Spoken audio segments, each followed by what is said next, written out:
कि क्या हो सकता है आज। So first let me raise it. You have to remember कि salinity will be reduced if we do sand mining in the river bed। ठीक है, salinity बढ़ जाता है, घटता नहीं है, गलत नहीं बोलना है। ठीक है, salinity बढ़ जाता है भाई। चलिए, let's see what do we have today। let me check what I can do today for you guys। अच्छा, so today in our मोहल्ला, in our society, I have seen कि एक म्यूनसिपैलिटी का गाड़ी जा रहा था मॉस्किटो मच्छर वगैरह हटाने के लिए। Repellent would be spread, repellent फैलाया जा रहा था। So one question would be कि नेचुरल मॉस्किटो रेपेलेंट बनाने के लिए कौन से ग्रास का यूज करते हैं हम लोग। ऑप्शंस देखिए कौन सा। Congress grass, elephant grass, lemon grass या नट ग्रास। कौन से ग्रास का we can use for making natural mosquito repellent. तो अगर अंटकरी भी मारोगे तो लेमन ग्रास पे ही मारना ना भाई, थोड़ा सा फील आ रहा होगा। साइट्रिक एसिड, थोड़ा सा रूम में अगर एयर फ्रेशनर वगैरह भी आप मारते हो तो थोड़ा सा उस तरीके का होता है ना, लेमन सुगंध वाला, लेमन फ्लेम वाला, लेमन फ्रेगमेंट वाला। ठीक है, तो लेमन ग्रास का यूज़ करते हैं हम लोग for producing natural mosquito repellent. ठीक है, तो ध्यान रखना इसके। तो लेमन ग्रास होता है, आप देखिए जाकर वीडियो पॉज करें, Google the picture of lemon grass and see it, देखिए, देन यू विल फाइंड कि हाँ उसके ही ग्रास को जूस निकाल कर उससे ही रेपेलेंट तैयार करते हैं अपन। ठीक है, ऑल राइट गाइस। अच्छा, which kind of marine organisms, marine ecosystem में पाया जाने वाली किस ऑर्गेनिज्म को हम लोग फिल्टर फीडर बोलते हैं। फिल्टर फीडर, तो वो हम लोग बोलते हैं ऑयस्टर को। I will advise you guys कि pause the video, Google the picture of oyster. Since we do not have digital board, तो मैं अब पिक्चर दिखा नहीं सकता हूँ। ठीक है, तो उसके लिए एडिटिंग वगैरह करना पड़ेगा, but sorry guys, I don't have too much time कि मैं बैठ कर एडिटिंग करूँ। ठीक है, तो जितना मैं प्रोवाइड कर सकता हूँ within limited time, I will try my best to make sure कि आपको चीज़ें याद रहें। लेकिन ये है कि एक बार आप पिक्टोरियल मेमोरी क्रिएट करने के लिए you go and see the picture of oyster. तो उस तरीके का कुछ होता है जिसके अंदर पर्ल्स वगैरह निकलते हैं ना, मोती वगैरह जो उसको खोलते हैं, मोती जो निकलता है, एक तरीके देखे होंगे आप लोग। ठीक है, इस तरीके का।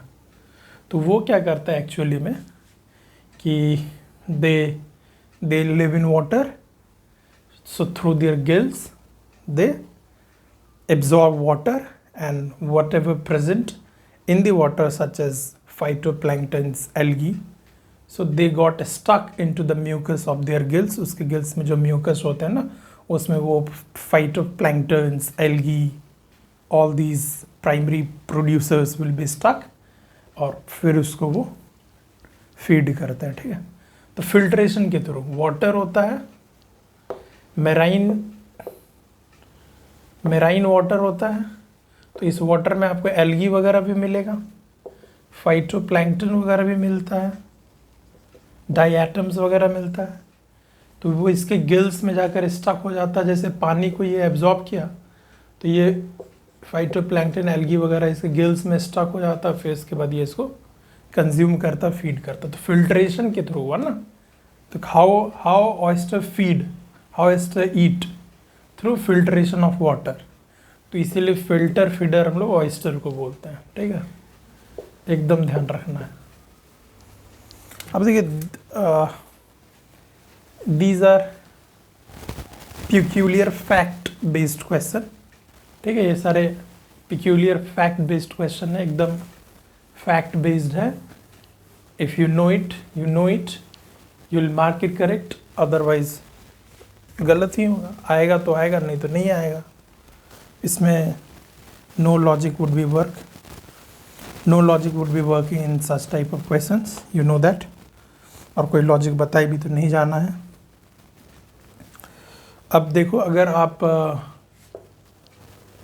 Lion tailed macaque, if you have ever seen its picture, you get to know कि मकाक जो है, आप अगर उसको देखोगे तो in the first instant you would call, अरे ये तो बंदर जैसा दिखता है यार। हाँ, तो वो बंदर जैसा दिखता है। ठीक है, macaque. So now let me tell, अगर आपको कोई बंदर जैसा दिख रहा है तो what would you call it? Is it diurnal और इज इट नॉक्टर्नल? बंदर को आप लोग बेसिकली क्या बोलोगे, बताओ? कि वो they generally active during the day और दे एक्टिव आफ्टर द सनसेट? क्या बोलोगे आप, बताओ? बंदर के जैसा जो दिखता है, बंदर ज़्यादातर दिन में एक्टिव होते हैं, तो आप उसको डायर्नल बोलोगे। तो इसीलिए लायन टेल्ड मकाक जो है वो डायर्नल है, नॉक्टर्नल नहीं है। So you can relate this with बंदर and then you will be able to remember कि हाँ, diurnal is, macaque is an example of diurnal animal. ठीक है, diurnal, you know that. Diurnal का मतलब होता है एक्टिव ड्यूरिंग डे टाइम, और नॉक्टर्नल मतलब एक्टिव ड्यूरिंग नाइट टाइम। जैसे अभी मैं एक्टिव हूँ रात में, तो अभी मैं नॉक्टर्नल के जैसा एक्ट कर रहा हूँ। एक और होता है crepuscular. They are generally active during dawn and dusk. Dawn and dusk के टाइम में ये एक्टिव होते हैं। डॉन एंड डस्क पता है ना आपको, जब एकदम सूरज एकदम लालिमा वाला सूरज, generally you say see it before the sunrise and after the sunset, just before the sunrise and just after the sunset, those period are known as dawn and dusk. ठीक है, ट्वीलाइट, ये सब पढ़े होंगे आप लोग। सो लायन टेल्ड मकाक के बारे में वी हैव सीन इट, और अपन इसको याद भी रख सकते हैं। At the end of the day we have to remember it, दिमाग में होना चाहिए। चलिए ये बताओ, Malabar civet, so it is endemic to Malabar. Where is Malabar? Western Ghat. So it is endemic to what? Western Ghat, Malabar civet. Civet, C दिख रहा है, ए दिख रहा है, तो थोड़ा थोड़ा if you might have seen its picture, so you can categorize it into the category of cat। आप बोलेगा अच्छा ये तो बिल्ली के जैसा दिखता है। जैसे मकाक को देखे तो बोले ना अच्छा ये तो बंदर जैसा दिखता है। तो जब आप सिवेट को देखोगे, मलाबार सिवेट को, तो आप बोलेगा अच्छा ये तो बिल्ली के जैसा दिखती है। तो ये बिल्ली के जैसा दिखती है। तो जब बिल्ली को आप देखोगे, ठीक है, बिल्ली कैसी भी हो, जैसी भी हो, ठीक है, जैसे बिल्ली है, ठीक है, तो बिल्ली ये अच्छे से बिल्ली है, ठीक है। तो बिल्ली एकदम, उसका आँख रात में देखोगे ना, उसका आँख बहुत ही चमकता है, उसका एकदम आँख एकदम ना चमकता है एकदम रात में आँख, ठीक है, बिल्ली का आँख। तो रात में चमक, तो डेफिनेटली रात में दिखता। तो रात में बिल्ली को देखोगे ना, आँख बहुत चमकता उसका। तो इसीलिए अब इसको रिलेट कर लो, नॉक्टर्नल है, ठीक है। तो Malabar civet is a nocturnal animal कि they are active during the night time after the sunset. ठीक है, इसको सिवेट, मालाबार सिवेट। और एक देख लो सांभर, सांभर डियर। सांभर डियर जो है, डियर, डियर आप देख रहे हो ना, deer, you deer, have you seen deer. ठीक है, सांभर डियर आपको ये है, क्रेपेस्क्यूलर है, ये क्रेपेस्क्यूलर है, ये आपको dawn and dusk, dawn and dusk के टाइम में एक्टिव होता है। एंड यू नो दैट कि who are the predators for it, कौन इसको हंट करते हैं, हंट कौन करता है, टाइगर, लायन, ये सब सांभर डियर को खाते हैं। तो टाइगर वगैरह आपको जनरली डे में या नाइट में एक्टिव, जिस समय ये एक्टिव होते हैं तो उस समय भाई ये गायब रहते हैं। जनरली दिन में या रात में एक्टिव होगा टाइगर। अगर लेमी चेक, लेमी कंफर्म कि ये रात में होता है कि दिन में होता है। मान लो कि डायर्नल होगा या नॉक्टर्नल होगा, दो में से कोई एक होगा। तो इसको तो पता है कि भाई टाइगर जब एक्टिव है उस समय अपने को नहीं होना है। ठीक है, एक दिन में होता है, एक रात में होता है। टाइगर, लायन मान लो कोई डायर्नल होगा, कोई नॉक्टर्नल होगा, एक दिन में एक रात में। तो वो ऐसा टाइम में एक्टिव होता है कि अपने प्रेडेटर से बच सके, ताकि मेरा हंट ना हो सके, मैं उसका प्रे ना बन जाऊँ, भोजन ना बन जाऊँ। ठीक है, तो ये बोलता है कि भाई अपन डॉन एंड डस्क में जब सब सोए रहेंगे, जब वापस जाएंगे थक कर शाम में, सनसेट के बाद, जब सब सूरज उगने के बाद उठेंगे, मैं उससे पहले ही अपना भोजन तैयार करके उसी समय एक्टिव रहेंगे सांभर डियर। ठीक है, तो उस तरीके से ये काम करते। तो इस तरीके से आप इसको याद रख सकते हो कहानी बनाकर कि अच्छा हाँ हो सकता है।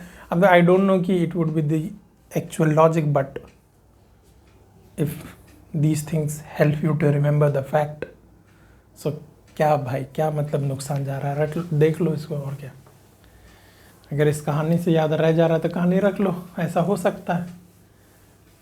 अब ऐसा हो सकता है, I do not guarantee it कि यही होता होगा। इतना मैंने रिसर्च करके मतलब नहीं बता रहा हूँ कि ऐसा ही होता होगा, इसमें कोई दावा नहीं कर रहा हूँ। ठीक है, बट हाँ, these are the things, common sense that help us to remember the things. और ये तो मतलब सभी लोग लगा सकते हैं कॉमन सेंस। पैरासिटोइड, पैरासिटोइड, एक देखो, एक पैरासाइट्स होता है, एक प्रेडेटर्स होता है। ठीक है,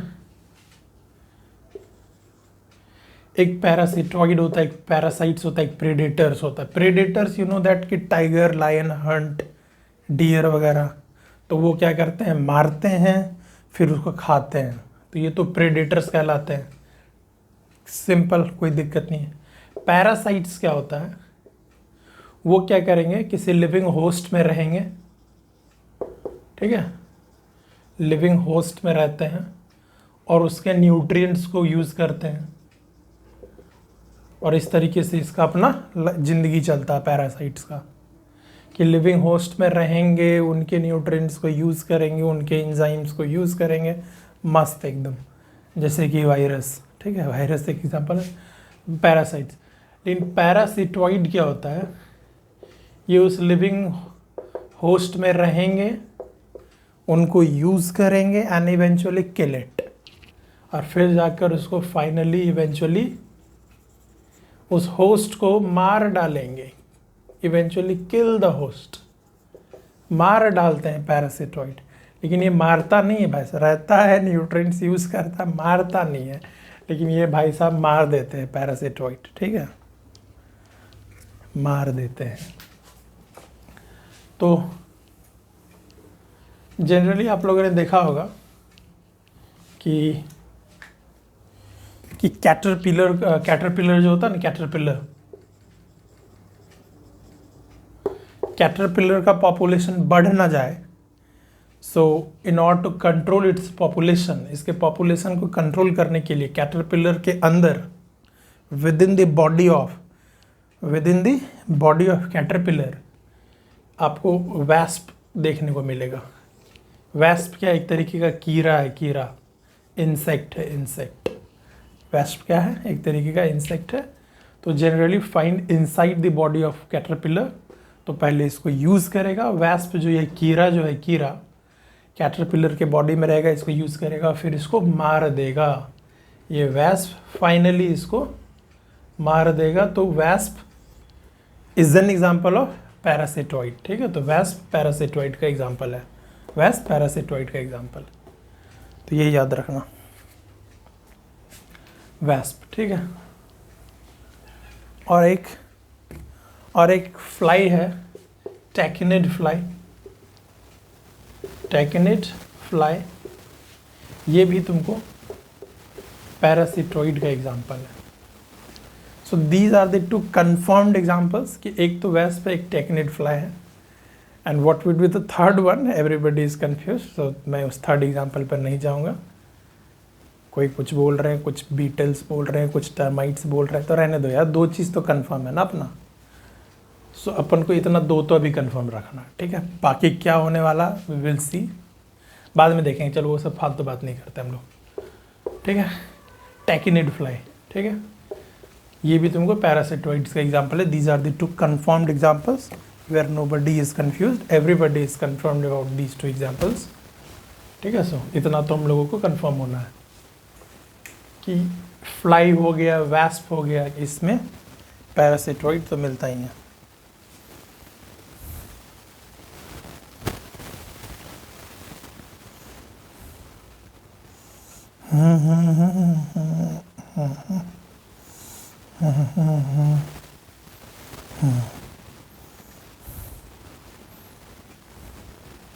अब एक मैथ्स का कॉन्सेप्ट बताऊं।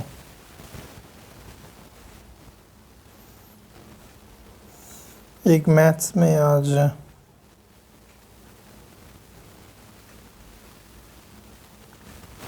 क्या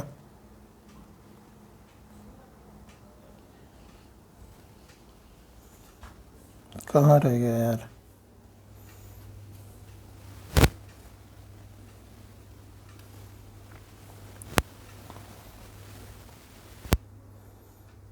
लगता है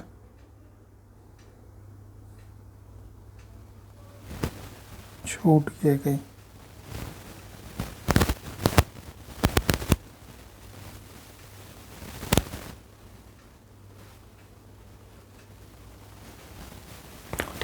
अच्छा, कॉपी वगैरह में होगा।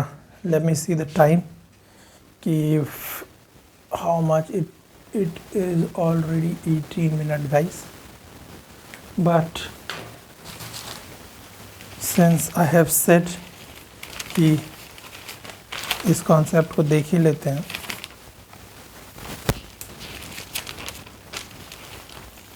क्योंकि यार ignore, we can not ignore CSET, we should not ignore CSET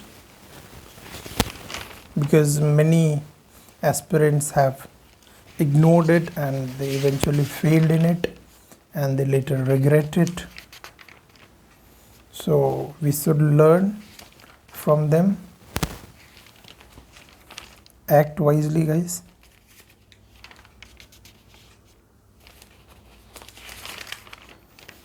Just wait. You can fast forward the video.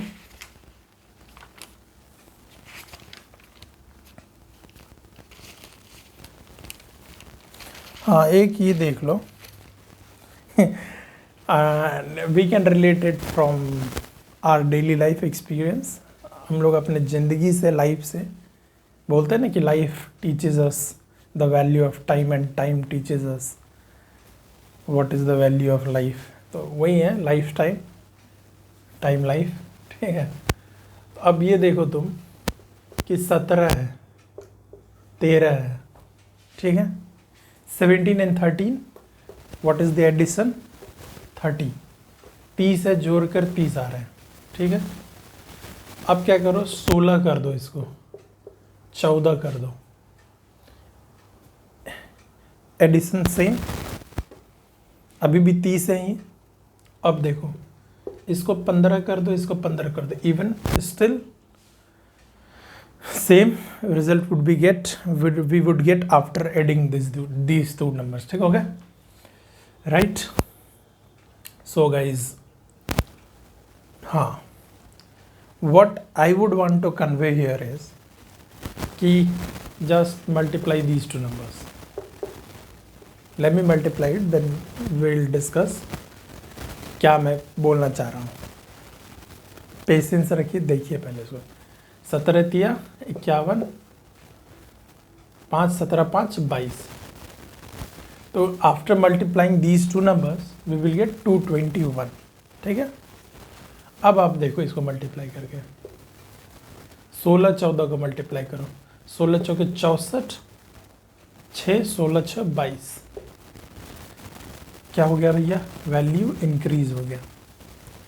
अब आप देखो, एक 17 है, एक 13 है.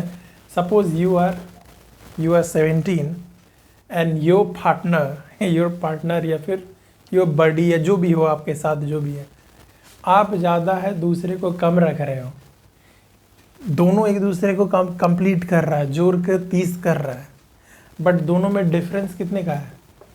4 का डिफरेंस है. तो मल्टीप्लिकेशन जब मल्टीप्लाई हुए, प्रोडक्ट जब बना रहे थे तो 221 आया. आप अभी भी कंप्लीट हो इन द सेंस 30 है जोड़ने पर.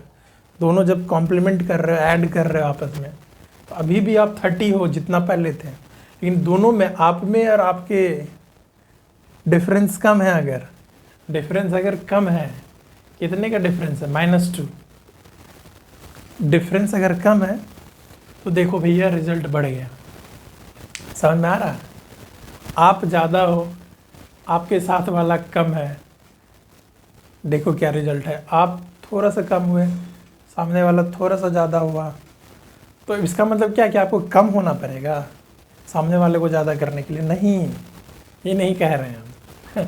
मतलब ये देखो, डिफरेंस कम है अगर दोनों में, कंपैरेटिव देखो डिफरेंस कम है तो बढ़ गया. अब दोनों बराबर हो गए, अगर मतलब यू एंड योर सामने वाला बराबर अगर हो 225.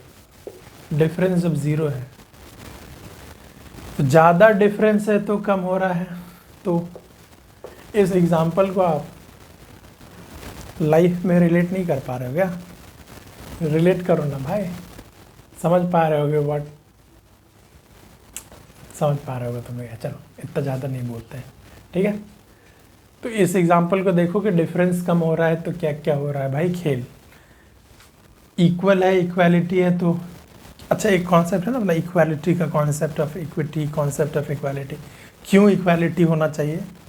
तो ये भी देखो, अगर इक्वल होगा तो प्रोडक्ट, मल्टीप्लिकेशन, रिजल्ट और ज़्यादा मिलेगा इक्वालिटी के केस में. एग्जांपल ही देख लो ना, डिफरेंस बढ़ रहा है तो क्या हो रहा है? ठीक है, अब देखो, ये देख लिए. अब क्वेश्चन था कि PQRS, ये चार आपको चार डिस्टिंक्ट, ऐसे नहीं लिखते ना, मैं ऐसे लेते. 4 डिस्टिंक्ट, 4 डिस्टिंक्ट डिजिट्स हैं, 4 अलग अलग डिजिट्स हैं ये. तो अपने को बताना है कि P + Q × R + S का, इसका मैक्सिमम वैल्यू क्या बताना है? इसका मैक्सिमम वैल्यू बताना. P + Q × R + S का मैक्सिमम वैल्यू बताना. तो ठीक है, सिंपल सा तरीका है. 1 2 3 पहले तो अपना नंबर लिख लो, डिजिट लिख लो, ठीक है? अब इसका मैक्सिमम वैल्यू आपको बताना है. कैसे बताओगे? जब मैक्सिमम वैल्यू करना तो आप तो ऑब्वियसली सोचोगे कि P को मैं 9 रख लेता हूँ, ठीक है? 9 रख लिए. और डिस्टिंक्ट है भाई, तो अलग अलग डिजिट ही रखना होगा. Q को आप क्या रखोगे? 8 रखोगे. फिर R को क्या रखोगे? आप 7 रखोगे. फिर S को क्या रखोगे? आप 6 रखोगे. तो 9 8 17, 7 6 13, कितना होगा बताओ? 221. ऑप्शन में 221 भी है, ऑप्शन में 224 भी है, ऑप्शन में 225 भी है। आप तो फट से टिक मार दोगे इसमें, you will make it correct. अच्छा मैक्सिमम, लेकिन भाई डिफरेंस भी तो ज़्यादा है, ठीक है, तो अभी भी डिफरेंस ज़्यादा है, तो प्रोडक्ट लाइफ का ही एग्जांपल हो, डिफरेंस ज़्यादा है, समझ रहे हो ना। We can still maximise the product, okay, because आप दोनों में, आप में और आपके सामने वाले में डिफरेंस ज़्यादा है, ठीक है। कैसे कर सकते हैं इसको, चलो ये आ गया। अगर मान के चलो इसको P, ये क्या था, P plus Q into R plus S, यही था ना। P को मैं चलो 9 ही रखता हूँ, Q को 8 रखे थे, Q को एकदम से 7 रख लो, 8 को इधर कर दो, 8 प्लस 6, इसको इधर कर दिया, इसको इधर कर दिया, 9 7 16, 8 से 14। अब बताओ कितना होगा, 224। अरे ये था, इससे ज़्यादा ये तुरंत ये टिक मारोगे तो ये भी गलत होगा ना आंसर भाई, ये भी आंसर गलत होगा, क्योंकि इवन अभी भी डिफरेंस है तुम्हारे में और तुम्हारे सामने वाला में। तो जब तक डिफरेंस रहेगा तब तक आप अपने पोटेंशियल को, अपने प्रोडक्ट को मैक्सिमाइज नहीं कर पाओगे, ठीक है। तो बराबर वाले के साथ रहो, तो फिर क्या होगा, उससे मैक्सिमम आउटपुट जनरेट होगा, मैक्सिमम आउटपुट। चलो अब तीसरा केस देखते हैं, 9 रखे 7 रखे, तो अब क्या रख सकते हैं, यहाँ पर 8 रख चुके हैं, यहाँ पर हम लोग 7 रख चुके हैं, यहाँ पर अब एक 6 रहना रह गया बाकी, 9 6 रख दिए, तो इधर क्या बच जाएगा, 8 और 7 रह जाएगा। कितना हो गया, 9 6 15, 8 7 15, 15 15 225। अच्छा इक्वल हुआ, तो बराबर हुआ। क्या बताओ, क्या इस मैथमेटिक्स से तुम इसको रियल लाइफ में नहीं समझ सकते हो क्या? Although I am not explaining it to the point, I can understand, but I know you are mature enough to understand what I am trying to say, what I am trying to make the point. इतना आप लोग mature हो कि आप समझ जाओगे. So I hope guys you have understood such things. Let me end the video here only. So love you all. Thank you. Jai Hind, Jai Bharat.